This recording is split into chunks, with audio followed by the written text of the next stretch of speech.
मर्यादा भंग नहीं होनी चाहिए। पुण्यात्माओं, आप इस काल के जाल से अपरिचित हो, इस कारण से इस मार्ग को इतना सीरियसली नहीं लेते।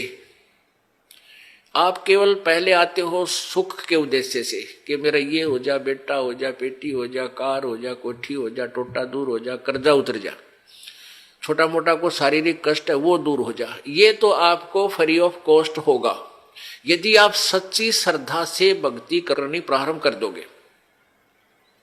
फिर कुछ दिनों के बाद आपको यहाँ इसलिए बुलाया जाता है, भाई हर महीने आना है, दूर देश के हैं वो चल दूसरे महीने 1 महीना छोड़ कर आ जाए, 2 महीने छोड़ कर आ जाए। आपको इसलिए बुलाया जाता है कि ताकि आप इसको इतना सीरियसली नहीं लेते, क्योंकि आप इस मार्ग से परिचित नहीं हो। आपको यहाँ बुलाया इसलिए जाता है क्योंकि आपको वहां अपने घर से जब चलते हो तो 1 हफ्ता पहले आप परमात्मा के दरबार में पहुंचने के लिए चिंतित हो जाते हो। तो आपकी वो चिंतन भी मालिक के पुण्य में लग जाता है। कोई कार्य को आगे पीछे करते हो, किसी से छुट्टी लेते हो, घर वालों को मीठा बोलते हो कि मैंने जाना है, कहीं ये ना कर दे, और फिर आप वहां से यहां तक आते हो। नंबर 1 तो आपको धनी बनाना है, राम नाम का, भक्ति का धनी बनाना है। परमात्मा का विधान है, संत मिलन को चालिए तज माया अभिमाने, जो जो कदम आगे रखे ओहे यज्ञ समाने। क्या बताते हैं परमात्मा? अपना विधान आप ही बता रहे हैं कबीर जी कि संत मिलन को चालिए। जब सतगुरु के दर्शनार्थ आप चलते हो, अभिमान तज माया अभिमान, किसी प्रकार का भी आप में अभिमान नहीं होना चाहिए, ना धन का हो, ना पद और पोस्ट का हो, किसी प्रकार का नहीं हो।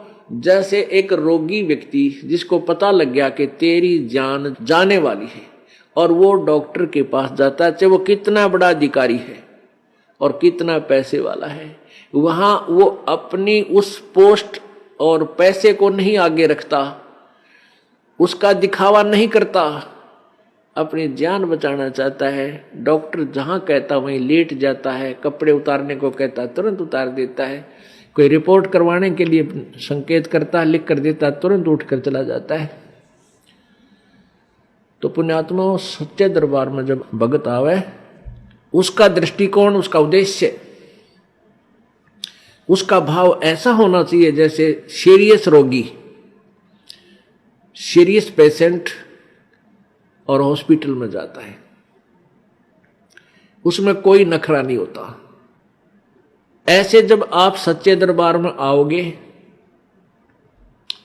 आपको कितना पुण्य मिलेगा कि जहां से आप चले हो यहां तक आने के जितने भी आपके कदम, यानी जितने कदम बनते हैं, इतने यज्ञ के तुल्य आपको पुण्य मिलेगा उसको जो यानी निष्कपट भाव से आता है और निर्भिमान होकर आता है, जैसे रोगी जाता है हॉस्पिटल में।